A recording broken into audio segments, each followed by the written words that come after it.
Meu nome é Flávio Antônio Fernandes, sou discente de mestrado aqui na Universidade Federal dos Vales do Jequitinhonha e Mucuri, no programa de pós-graduação em produção vegetal. Meu orientador é o professor Dr. Enilson de Barros Silva, e vou estar apresentando para vocês agora o seminário intitulado Uso de luz suplementar no cultivo de plantas, que é um pré-requisito da disciplina de Seminário 1.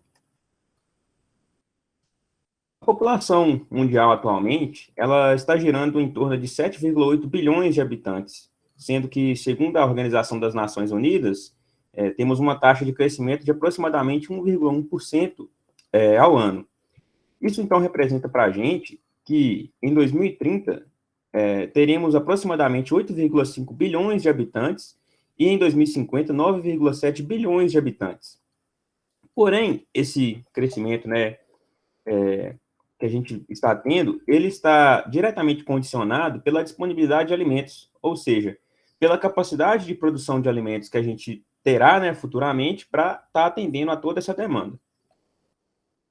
Por mais que a nossa agricultura, ela venha se desenvolvendo bastante, sempre foi, sempre o crescimento populacional, ele sempre foi acompanhado com o desenvolvimento da agricultura, ainda assim o acesso satisfatório à alimentação, ele não é garantido a todos. E isso é algo que a gente vê bastante, principalmente nos países africanos, alguns países do Sudeste Asiático, que tem mais questões de pobreza mais avançadas, a gente percebe bastante isso, sendo que alguns levantamentos do ano de 2019 dizem que 1 a cada 9 pessoas no mundo não tem o suficiente para se nutrir, ou seja, não tem acesso à alimentação. Porém, não somente a questão de produção de alimentos está relacionada com essa falta de alimento para essas pessoas. Muitas vezes esse problema também está muito ligado à distribuição, porque o alimento não chega até onde ele é requisitado. Problemas como desperdício e políticas internas, dentro dos próprios países. Então, uma maior oferta de alimentos, ela é condicionada pela maior produtividade agrícola. Então, o país, os países, eles precisam produzir mais para estar atendendo a demanda de crescimento populacional que vem acontecendo. E isso significa, então, maior produtividade. A gente faz o questionamento, é necessário abrir novas áreas de produção para estar atendendo a todo esse aumento de produtividade? E a resposta para isso pode estar no desenvolvimento de tecnologia, que desde os princípios da agricultura foi algo que proporcionou o aumento de produção.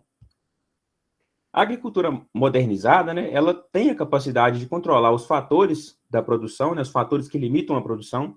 Então, esses fatores, eles são a genética das plantas, hoje, atualmente, a gente tem cultivares cada vez mais produtivos, cultivares mais otimizadas, o controle das plantas infestantes, a questão da competição entre as daninhas e as culturas cada vez mais é controlada pelos agricultores, o controle de insetos, pragas e doenças, através, seja dos produtos químicos, que são cada dia mais eficientes, ou seja, através de outros métodos mais limpos, vamos dizer assim, irrigação, que possibilita a produção de plantas em locais que antes nem se imaginava, o manejo nutricional, através da fertilização, que é feita de maneira otimizada hoje em dia, e um ponto que é algo bem recente para a agricultura, que é a luminosidade. É um fator que até então não era controlado, muito porque sempre foi dependente da luz solar, Então, o sol é algo que a gente tem disponível naturalmente, mas que nunca foi controlado essa questão de luminosidade. E hoje em dia é o que a agricultura tem buscado. Então, essa luz natural do sol, ela vai ter variações, que são variações diárias. Tem alguns momentos do dia que a luz ela vai estar mais intensa ou menos, ela vai variar conforme as estações do ano e conforme a latitude do local.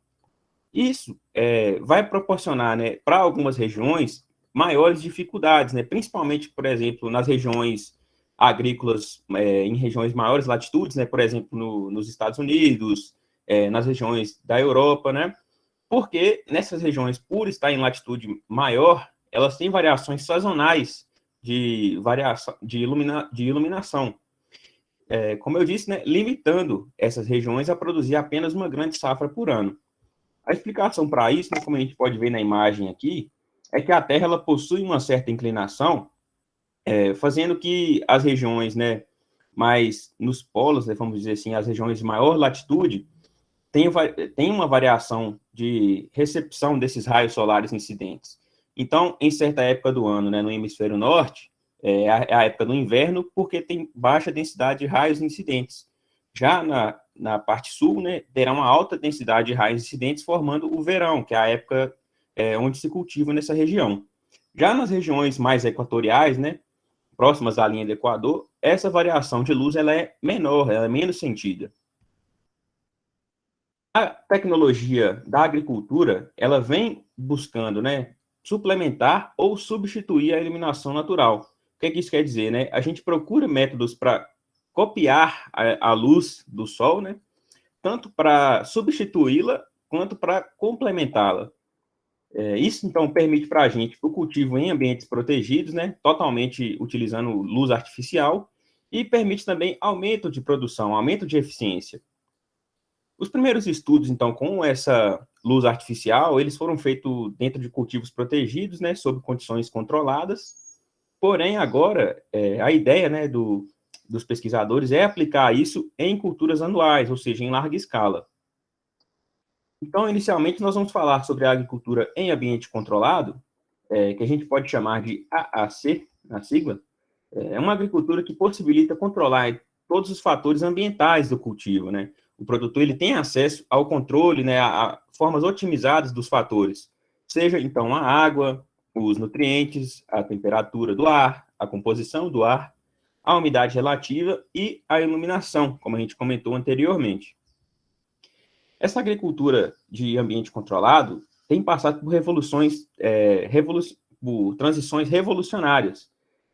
O cultivo protegido, a agricultura, então, ela evoluiu de cultivos protegidos bem simples, né, que a gente tinha anteriormente, com estrutura apenas de túneis baixos, casas de vegetação, evoluindo para uma agricultura totalmente monitorada e controlada. Ou seja, o produtor agora, ele tem controle ótimo, né, otimizado de todos os fatores que são inerentes à produção dos vegetais, através do processamento de dados e através de tecnologia que está sendo aplicada, né, nesse tipo de agricultura.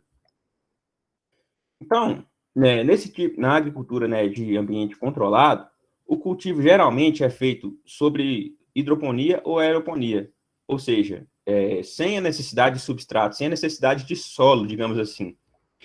E, além disso, né, iluminado artificialmente, ou seja, também sem a necessidade total da luz solar. Isso, então, implica para a gente possibilidades, né, diferentes de cultivo, porque agora a gente não é tão dependente mais do campo, né, da produção sobre solo, sobre luz solar, mas agora permitindo, né, produzir dentro de estruturas artificiais, como, por exemplo, um prédio, através, né, desses sistemas, né, de produção hidropônica, ou seja, sem solo, e também da iluminação artificial, através de lâmpadas, né, que é muito comum de ser utilizadas, lâmpadas de vapor de sódio de alta pressão, a gente vai estar falando um pouco sobre elas daqui a pouco, e das lâmpadas LED também, que para nós, né, já é mais conhecido por ser algo que a gente tem em casa, né, que já é bem consolidado no mercado.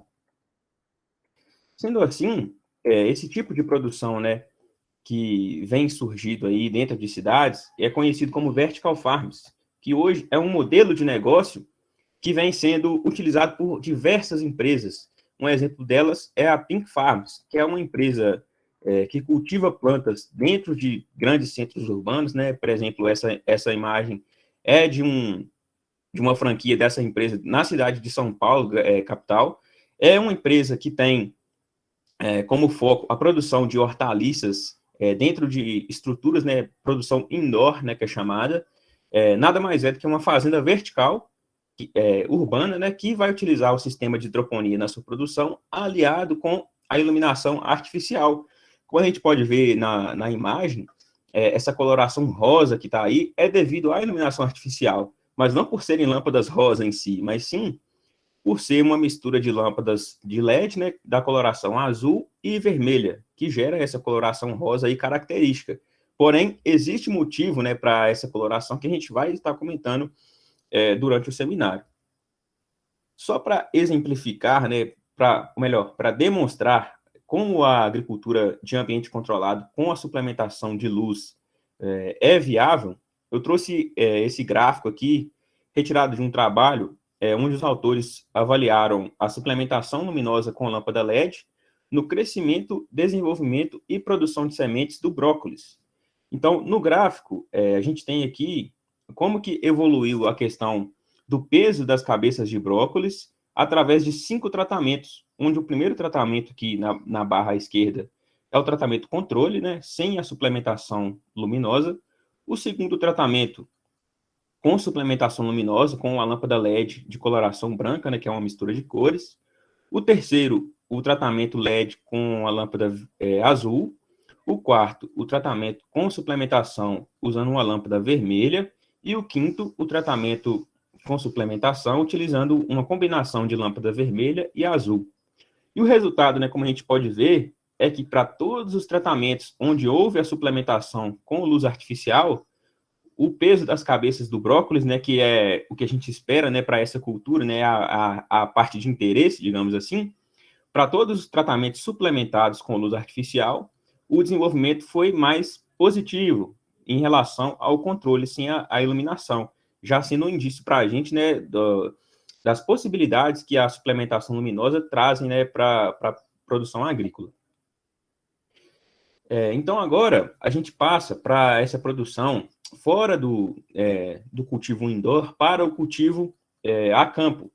E essa tecnologia a campo, ela é mais recente, né, porque os primeiros estudos foram realmente dentro de casa de ambiente controlado.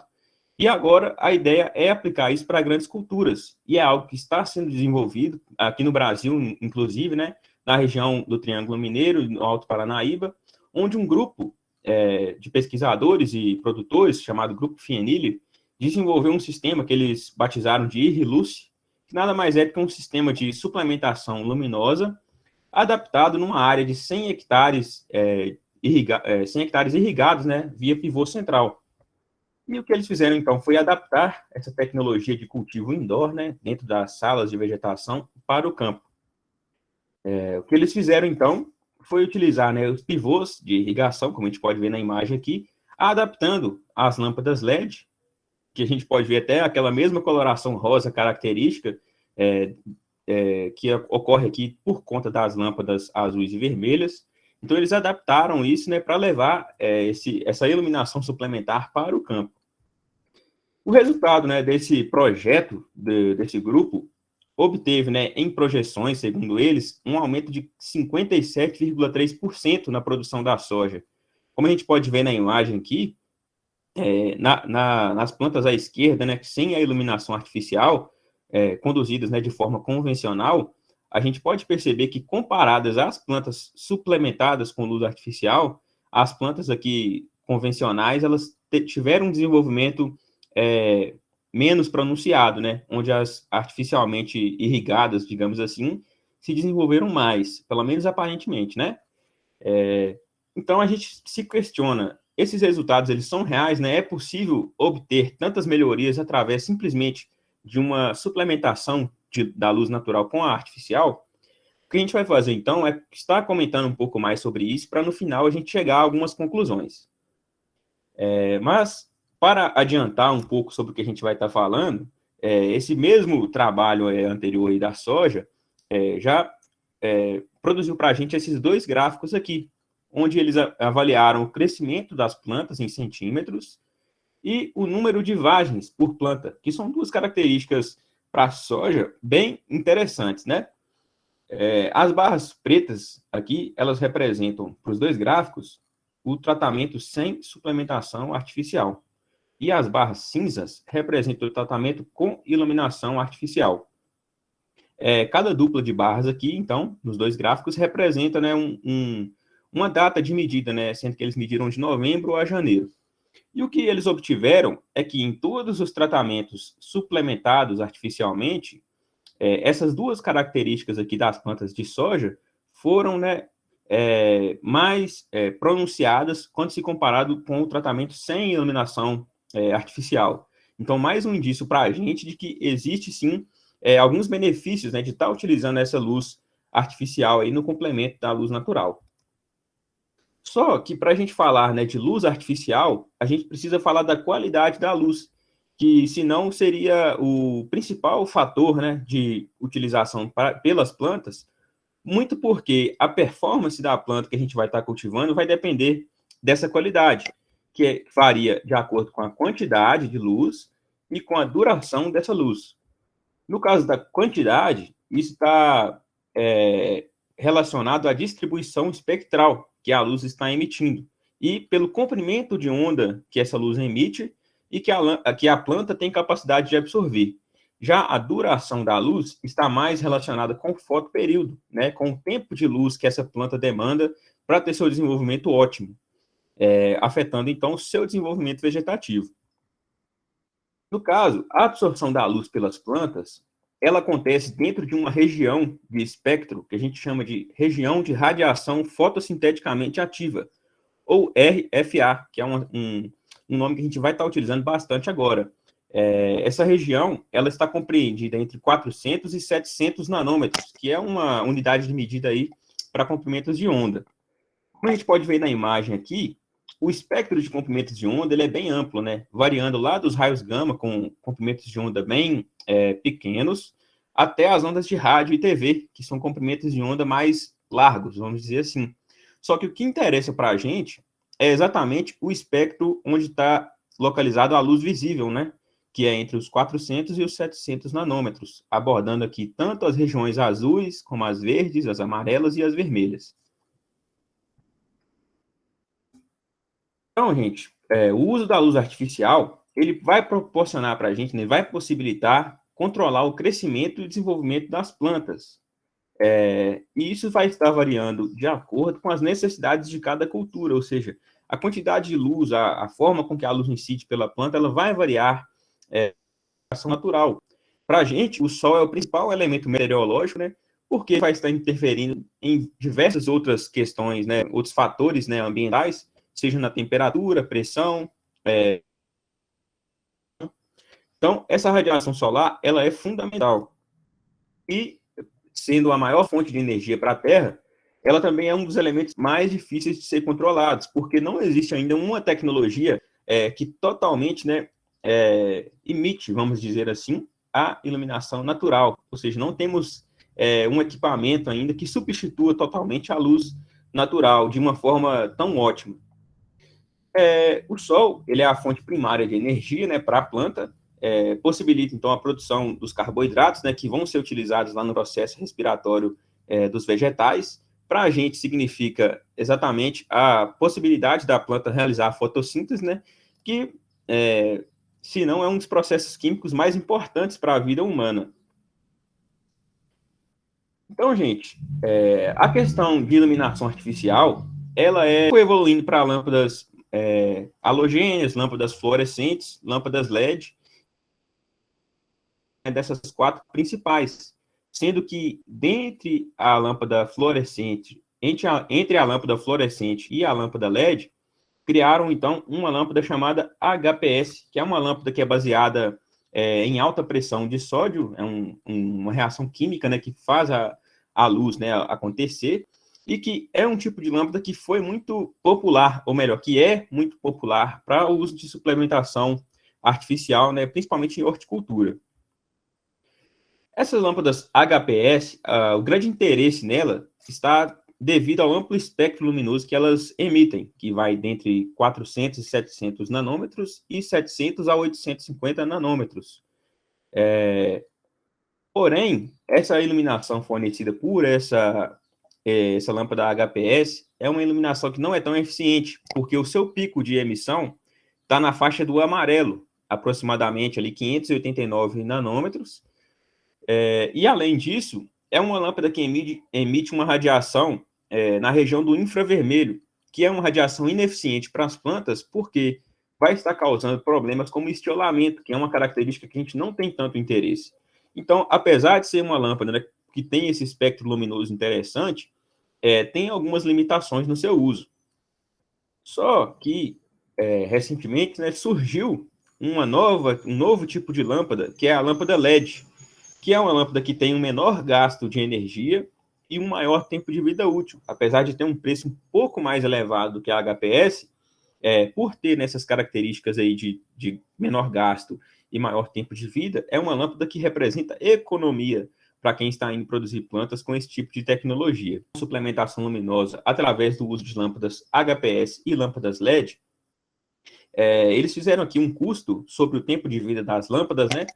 Onde eles compararam uma lâmpada HPS de 150 watts com uma lâmpada LED de 14 watts. Aí a gente pode se questionar por que utilizaram essas duas potências aqui tão diferentes, né? Porque para se atingir os comprimentos de ondas que são utilizados para a suplementação de plantas, a lâmpada HPS recomendada é essa aqui de 150 watts e a lâmpada LED é uma de 14 watts.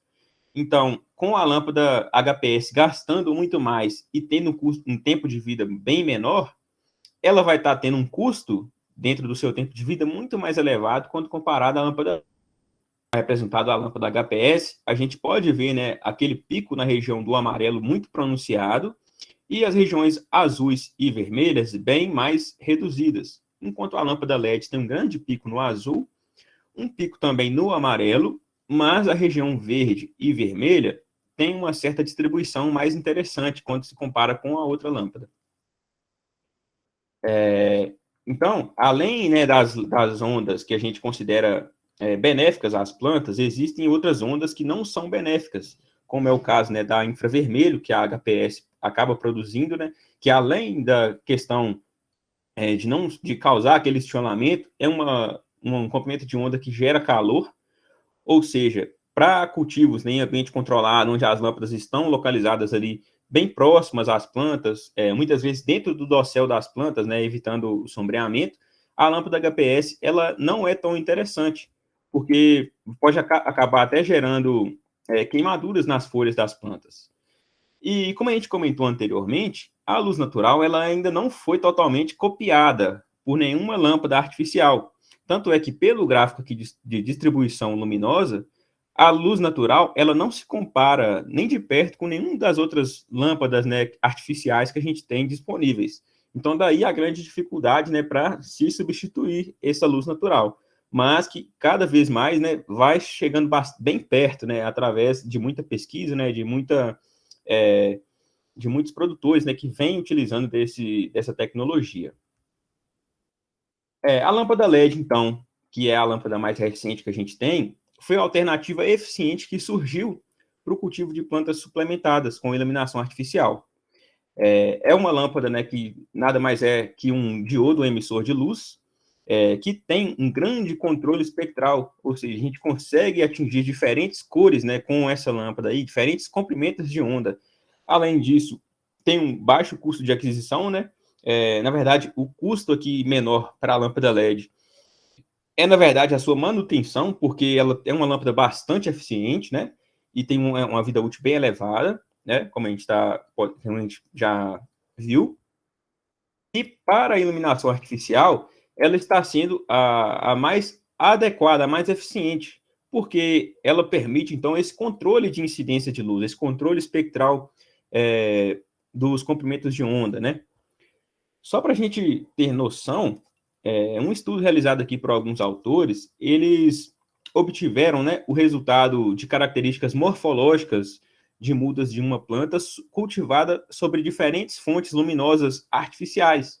Então, nos 5 tratamentos aqui, todos foram cultivados sobre luz artificial, sendo o primeiro através de uma lâmpada HPS, o segundo através de uma lâmpada de halogneto de metal, que é uma variação, né, daquelas lâmpadas que a gente tem, outra variação de lâmpada, que é uma lâmpada que emite um vermelho distante, uma lâmpada LED na cor branca, que é uma mistura de vermelho, verde e azul, na proporção 2:4:3, e por último, uma LED mix, que é uma proporção de vermelho, verde e azul de 4:1:4, que dentro das literaturas, né, segue sendo a mais recomendada, essa proporção aqui. E como a gente pode ver, né, bem assim, pronunciadamente pelas imagens aqui, o tratamento do LED mix, né, nessa proporção 4:1:4, foi o que teve o melhor desenvolvimento, né, de biomassa dessas plantas aqui. Sendo que, além, né, dessa melhor produção de biomassa, O LED Mix também promoveu um maior acúmulo de metabólitos primários e secundários, né, nessas plantas aqui cultivadas, né, nesse tipo de lâmpada, produção de açúcares solúveis, amido, clorofila, fenóis totais, flavonoides, ou seja, várias características aqui que mostraram, né, que esse tipo de luz foi superior a todos os outros. Então, a lâmpada LED, né, com combinação de cores, tem uma grande, né, tem um grande potencial no caso da suplementação artificial. O LED, então, o artifício do LED, ele permitiu cultivar diversas plantas, né, através de luz artificial, principalmente que a gente tem cultivado hoje são plantas de alface, tomate, morango, várias outras hortaliças, né? A gente tem vários estudos, né, vários trabalhos e várias empresas trabalhando com diversas hortaliças. Isso tudo devido à questão do ambiente com luz controlada, e é algo que tem atraído a atenção de muitos produtores e empresários, como a gente disse, né, daquele grupo lá na cidade de São Paulo, não é o primeiro e nem o último, vão vir mais, muito mais, porque é algo que tem atraído bastante atenção por ser um nicho de mercado bem interessante, que é bem atrativo. Porém, o interesse agora é aplicar isso para as grandes culturas, né, elevação de produtividade a campo. Ou seja, uma solução para um aumento de produtividade. A gente então precisa entender um pouco, né, dos efeitos que essa radiação suplementar gera nas plantas. Então, a gente tem que entender bem como que funciona nessa questão da fotossíntese, da região fotossinteticamente ativa, que vai estar, né, nesses comprimentos de onda que a gente comentou, e que vai ser condicionada pelos diferentes pigmentos fotossintetizantes que estão presentes na planta. Ou seja, são esses pigmentos que vão proporcionar a absorção desses comprimentos de onda. Através desse gráfico, a gente pode ter uma visão melhor do que eu estou falando, porque a gente tem representado aqui, né, de verde, claro, escuro e laranja aqui, os pigmentos clorofila A, clorofila B e beta-caroteno. Todos são pigmentos, né, que são receptores aqui de luz. Então, a gente pode ver que no comprimento de onda mais azul aqui, próximo a 400, os pigmentos aqui, eles têm um pico de absorção de luz, que corresponde a um pico onde a fotossíntese tem um espectro de ação bem pronunciado. E aí, nos comprimentos aqui amarelos, esse pico ele cai, e no comprimento aqui de onda próximo ao vermelho, a clorofila A e B, elas têm um aumento de atuação, onde a fotossíntese também tem um aumento aqui, tem um pico. Ou seja, a luz ela está sendo absorvida por esses pigmentos e feita a fotossíntese, né, em cima deles. Só que não são apenas esses pigmentos, né, que atuam nesse processo, né? Existem muitos outros, né? São alguns outros carotenoides, zeaxantina, licopeno, luteína. Todos esses aqui, além de outros, participam da absorção de energia radiante. Porém, cada um de uma certa forma, né? Muitas vezes esses pigmentos aqui, eles estão trabalhando mais como protetores, né, das clorofilas contra a oxidação, contra a formação de radicais livres, né, que pode acabar prejudicando a absorção de luz. Então, é um processo bem complexo, vamos dizer assim, né, de que vários pigmentos trabalham. Como a gente comentou lá no início, aquela questão da luz, né, daquela luz rosa lá da Pink Farms, da luz rosa lá do pivô de irrigação, ela se deve por ser uma mistura de azul e vermelho que gera aquela coloração, né? Essas duas luzes azuis e vermelhas que estão dentro daquele espectro de onda, né, de radiação fotossinteticamente ativa, vão proporcionar a produção de carotenoides, clorofila, teores de açúcares dentro das plantas. Porém, né, como a gente comentou antes, não só a luz azul e vermelha tem atuação dentro da planta. Outros comprimentos de onda vão estar atuando, porém alguns são adversos, né? A presença de alguns ou a quantidade de emissão de alguns são adversas. No caso do vermelho mais intenso, né, que a HPS fornece, gera aquela questão do estiolamento das plantas, né? Devido a uma alta divisão celular que é formada ali, um aumento de distanciamento entre nós, ou seja, a planta acaba vegetando demais. A luz azul, primeiramente, a gente comenta um pouco, é uma luz absorvida pelo fitocromo dentro da planta. Ela proporciona aumento de massa seca, proporciona alongamento do caule e expansão da área foliar, várias características de grande importância. Esse espectro luminoso vermelho, ele tem a capacidade de proporcionar à planta completar seu ciclo totalmente, né? Então, a planta consegue se crescer e se desenvolver somente com esse tipo de iluminação. Porém, quando se complementa isso, né, com a luz azul, a planta tem muito mais eficiência, né, e muito melhor desenvolvimento. No caso dessa luz azul, a característica dela é atuar principalmente em síntese de clorofilas, formação de cloroplastos, abertura estomatal e fotoformogênese, principalmente na questão da floração das plantas, né, da frutificação. É um espectro luminoso que tem uma grande energia, né, tem um alto valor energético, tanto é que se ele for utilizado, né, em alta quantidade, essa energia parcialmente vai ser utilizada na fotossíntese e uma grande parte vai ser perdida pela planta, né, na forma de calor, que não é algo interessante, ou formar os radicais livres, né, como a gente comentou, que existem alguns pigmentos que protegem as clorofilas dos radicais livres. Na presença de luz azul muito intensa, esses radicais eles podem ser criados em excesso, prejudicando a absorção dos outros comprimentos de onda. Sabendo disso, então, a gente se questiona, né, qual a quantidade ótima que a planta precisa? Qual a proporção ideal de luz azul, de luz vermelha ou de outra luz?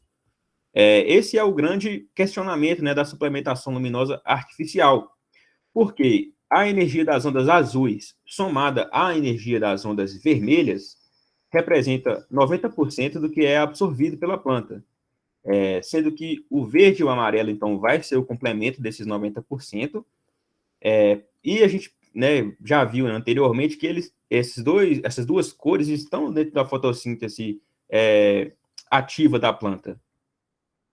Então, a luz verde, que está compreendida entre 500 e 580 nanômetros, ela é refletida pela maioria dos pigmentos e, por isso, por muitas vezes, desprezada pelos produtores, né, pelos pesquisadores de luz artificial.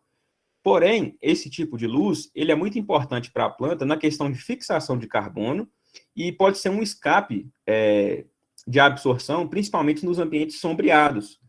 Então, vários autores, né, têm feito experimentos onde eles mostram que o complemento de luz vermelha e azul com 24%, né, aproximadamente, de luz verde, vem proporcionando maior massa seca das plantas e maior área foliar, ou seja, maior desenvolvimento de biomassa, né, que é algo bem interessante. Só para a gente visualizar melhor isso daí, esse trabalho aqui, né, os autores avaliaram o índice de área foliar das plantas, né, no gráfico superior aqui, e a taxa de crescimento da cultura, no gráfico aqui de baixo, onde eles compararam plantas de alface cultivadas sobre diferentes tipos de lâmpadas, sendo uma lâmpada LED vermelha e azul, representada pela sigla RB, uma lâmpada LED com vermelho e azul, acrescida de uma lâmpada fluorescente verde, na legenda RGB, lâmpadas fluorescentes verdes, na legenda GF, e lâmpadas fluorescentes brancas, na legenda CWF. E a gente vê que para os dois parâmetros avaliados aqui, a lâmpada RGB, né, que é a lâmpada fluorescente, que é a lâmpada LED vermelho, azul e verde, foi a que proporcionou uma melhor área foliar e também uma melhor taxa de crescimento da cultura.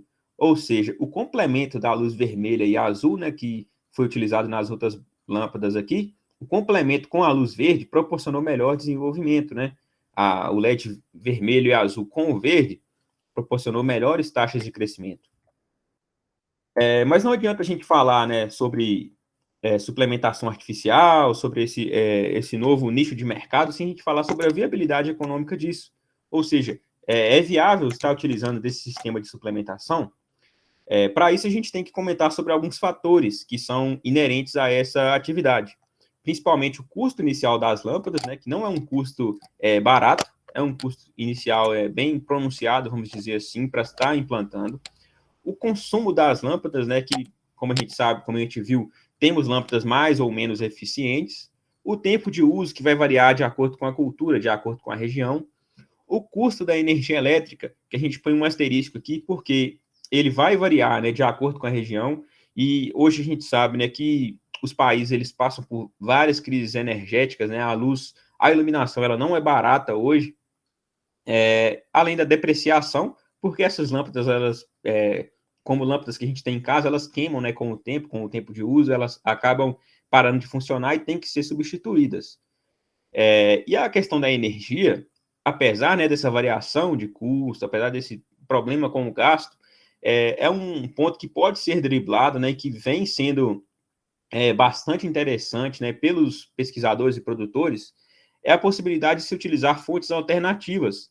Por exemplo, né, a iluminação, a produção de energia solar, né, ela vem entrando cada vez mais nesses sistemas, né, de produção, principalmente para ambiente controlado, mas também a campo, né, é possível.